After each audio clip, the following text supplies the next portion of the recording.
What's going on, folks? Thanks for stopping by. So I have two shining examples of the Democratic Party, right, that I want to talk about today. First one's being Jay Jones. Jay Jones, look at this family guy right here. He's got two boys. He is loving life right now because he is in the lead of the race for Attorney General in Virginia. The Attorney General of Virginia.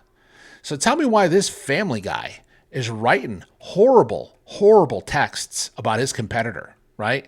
Wishing for their pain, wishing for their death, right? I will go to their funerals to piss on their graves, folks. This is what this man is saying. Now, credit to the person he's talking to is trying to get him to shut up, but he will not shut up. In fact, doubles down. And he has a history of this nonsense. Look at this. Yes, I've told you this before. Only when people feel pain personally do they move on policy. I'll repeat that. Yes, I've told you this before.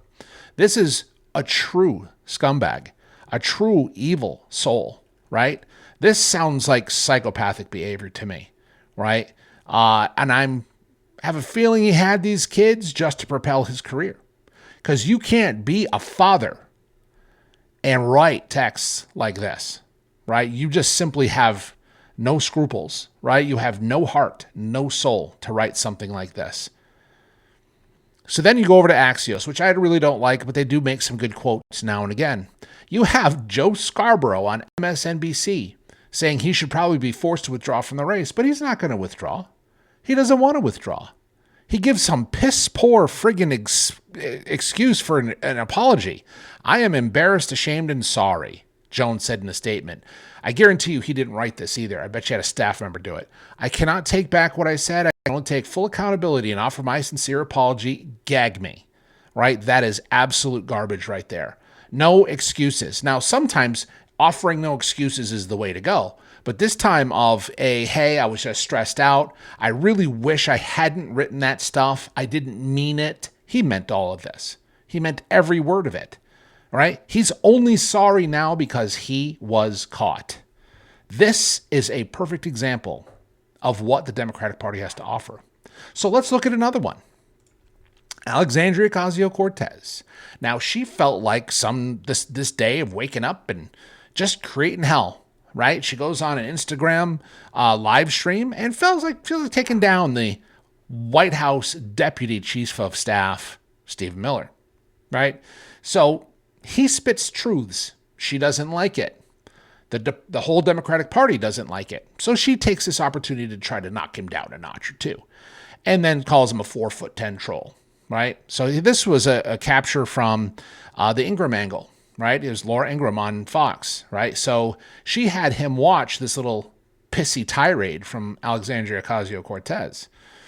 And he laughs it off like he would, because he's a very intelligent man. He's not going to get into, a pissing contest with this woman, right? So he says basically, and I'll show you right here. Not there, here. So I went over to the Hill because they do quote things word for word. And he says right here, while we know that her brain didn't work, now we know her eyes don't work. She's a mess. What a train wreck. What a train wreck. He further goes on to say every time she's on TV, Republicans' approval goes up, Democrats go down. The lady is a walking nightmare. I couldn't have said it better myself. And that's one thing, though, that Republicans don't tend to do is getting into the name calling. Right? That the Democrats do. Democrats are well known for it. If you cannot beat a Republican on policy or on facts, you tear them down with insults. And she goes right into it. Right? So she goes down here to attack. She says right here, Ocasio-Cortez also went after Miller's insecure masculinity. Right? By taking down their masculinity, they can throw shots. Right?